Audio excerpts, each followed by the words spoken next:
ଯାଜପୁର ଜିଲ୍ଲାର କୋରେଇ ନିର୍ବାଚନ ମଣ୍ଡଳୀ କୋଗାଁ ବାଲିଆ ବୁଧିଆ ମଧ୍ୟମସ୍ଥଳରେ ଥିବା ଜଗନ୍ନାଥ ମନ୍ଦିର ବାର୍ଷିକ ଉତ୍ସବ ମହାଡମ୍ବରରେ ଅନୁଷ୍ଠିତ ହୋଇଯାଇଛି। ଏ ପରିପ୍ରେକ୍ଷୀରେ ମହାପ୍ରଭୁଙ୍କ ମହାସ୍ନାନ, ନୂତନ ବସ୍ତ୍ର ପରିଧାନ, ଗରୁଡ଼ ପୂଜା, କଳସ ଯାତ୍ରା, ଘାଟ ସ୍ଥାପନ, ସୂର୍ଯ୍ୟପୂଜା, ଯଜ୍ଞ, ଷୋଡ଼ଶ ପୂଜା, ବଡ଼ସିଂହାର ବେଶ, ଗୀତା ପଠନ, ଜଗନ୍ନାଥ ପଠନ, ଅଷ୍ଟଷ୍ଟମକ, ଗୋପୂଜା, ଗୁରୁପୂଜା କରାଯାଇଥିଲା। ସନ୍ଧ୍ୟାରେ ଯଜ୍ଞ, ପୂର୍ଣ୍ଣାହୁତି କାର୍ଯ୍ୟକ୍ରମ, ସନ୍ଧ୍ୟାରେ ଆଳତୀ, ଭଜନ, କୀର୍ତ୍ତନ ପ୍ରଭୃତି କାର୍ଯ୍ୟକ୍ରମ ଅନୁଷ୍ଠିତ ହୋଇଥିଲା। ବହୁ ଶ୍ରଦ୍ଧାଳୁ ମନ୍ଦିରକୁ ଆସି ଜଗନ୍ନାଥଙ୍କୁ ଦର୍ଶନ କରି ପୂଜା କରିବା ସଙ୍ଗେ ସଙ୍ଗେ ଜଗନ୍ନାଥଙ୍କର ଆଶୀର୍ବାଦ ନେଇଥିଲେ। ସମଗ୍ର ଅଞ୍ଚଳରେ ଭଜନ ସଂକୀର୍ତ୍ତନରେ ଆଧ୍ୟାତ୍ମିକ ପରିବେଶ ସୃଷ୍ଟି ହୋଇଥିଲା।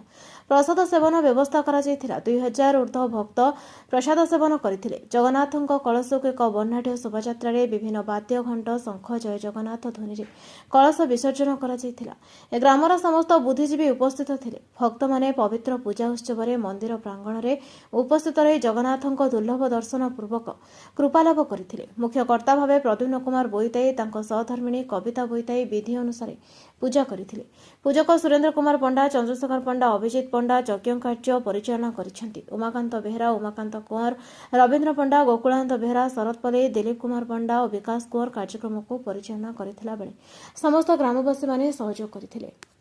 ବ୍ୟାସନଗରରୁ ପ୍ରଦ୍ୟୁମ୍ନ କୁମାର ବୋଇତାଇଙ୍କ ରିପୋର୍ଟ, ନ୍ୟାୟବତୀ ଟିଭି।